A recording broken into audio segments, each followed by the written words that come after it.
Hi, das ist Dom's Wheel World. Mit dem Coronavirus kommen gerade schwierige Zeiten auf uns zu. Viele fragen sich, gehöre ich zur Risikogruppe? Bin ich als Rollstuhlfahrer besonders gefährdet? Und muss ich besondere Vorkehrungen treffen? Darum geht es in dieser Folge. Los geht's nach dem Intro.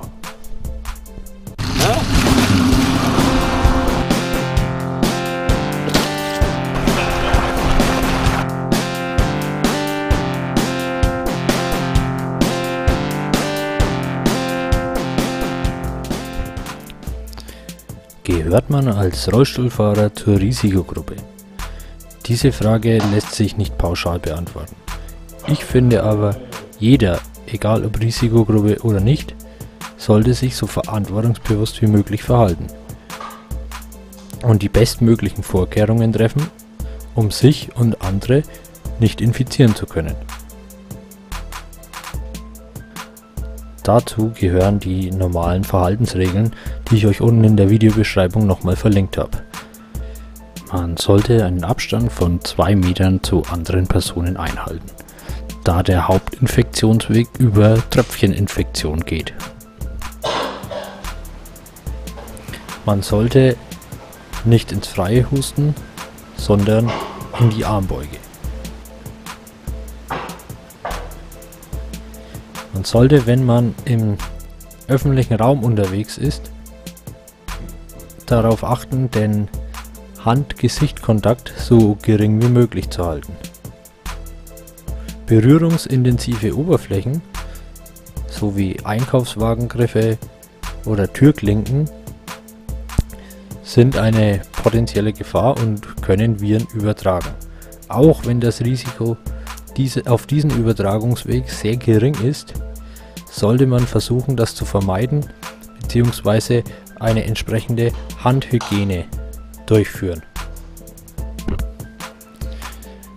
Da man sich theoretisch an berührungsintensiven Oberflächen in der Öffentlichkeit infizieren könnte, ist man als Rollstuhlfahrer gefährdeter als ein Fußgänger, da man ständig in Kontakt mit seinem Rollstuhl ist.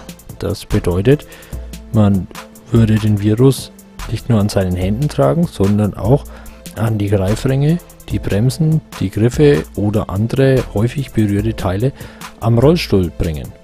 Diese sollten natürlich danach desinfiziert werden. Dazu später.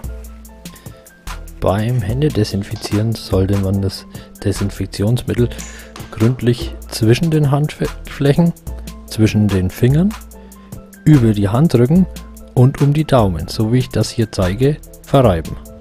Genauso sollte man übrigens auch beim Händewaschen vorgehen.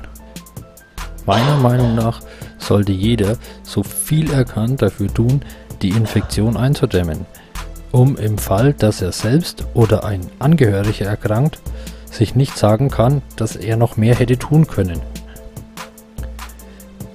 Dass man sich in diesen Zeiten häufiger die Hände waschen sollte und gegebenenfalls auch mal desinfizieren, ist sowieso klar. Aber dass man auch den Rollstuhl reinigen oder desinfizieren sollte, ist vielleicht nicht jedem klar. Ich mache das jedes Mal, wenn ich einkaufen war oder einen notwendigen Arztbesuch hatte. Wie das geht, zeige ich euch hier. Ihr könnt entweder fertige Desinfektionstücher nehmen oder, wie ich das hier mache, eine normale Flächendesinfektion. Die verteile ich auf 2 Tücher und reinige alle Oberflächen, mit denen ich oder ein anderer am Rollstuhl in Kontakt war. Die Seitenteile, die Griffe, die Bremsen und vor allem die Greifringe. Eine andere Möglichkeit ist es, die Räder komplett zu wechseln, was ich in letzter Zeit immer häufiger mache. Wie das geht, habe ich euch hier verlinkt. Es ist außerdem günstig, im Außenbereich Edelstahlgreifringe zu verwenden, da die sich besser desinfizieren lassen.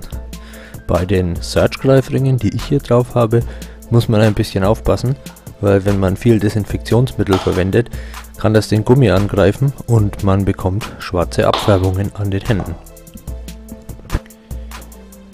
In der aktuellen Lage dürfte man noch zur Krankengymnastik gehen. Mir ist das Risiko aber zu groß, da Therapeuten mit vielen Menschen in engem Körperkontakt stehen. Deshalb mache ich die notwendigsten Übungen jetzt zu Hause. Für mich sind Dehnübungen am wichtigsten, um die Spastik und Verspannungen so gering wie möglich zu halten. Da wir im Moment ohnehin genügend Zeit zu Hause verbringen, kann man da ein bisschen rumexperimentieren. Ich komme jedes Mal wieder an den Punkt, wo ich Übungen finde, die mir gut tun und die ich umsetzen kann, und freue mich immer, was Neues für mein Sportprogramm zu haben. Wenn euch das Thema Fitness- und Therapieübungen interessiert, schreibt es mir gerne in die Kommentare, dann mache ich darüber ein separates Video. Was ich auch noch für sinnvoll halte, ist, sich die Hilfsmittel und Medikamente, die man unbedingt und täglich benötigt, ein bisschen auf Vorrat zu legen. Es soll hier kein Hamsterkauf oder sonstiges gemacht werden, es geht einfach nur darum, ein paar Tage überbrücken zu können, falls es in der Lieferung Engpässe gibt. Ich habe mir hier meine Katheterlieferung einfach schon ein bisschen früher kommen lassen, damit ich ein paar auf Lager habe. Genauso bei den Handschuhen und bei meinen Tabletten. Außerdem habe ich zurzeit öfters Probleme mit der Blase, deshalb habe ich mir meine Einlagen und meine Medikamente gegen Blasenentzündung auch schon mal bereitgelegt.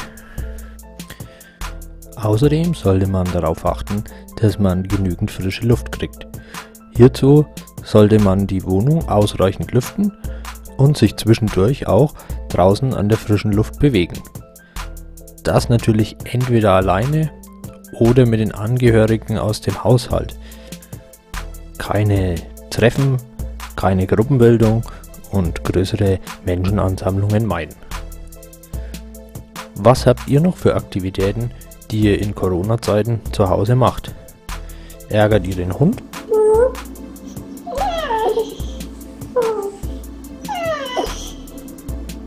Oder habt ihr etwas Sinnvolleres zu tun? Schreibt es gerne in die Kommentare. In diesem Sinn, bleibt gesund und bis zum nächsten Mal bei Dom's Wheel World.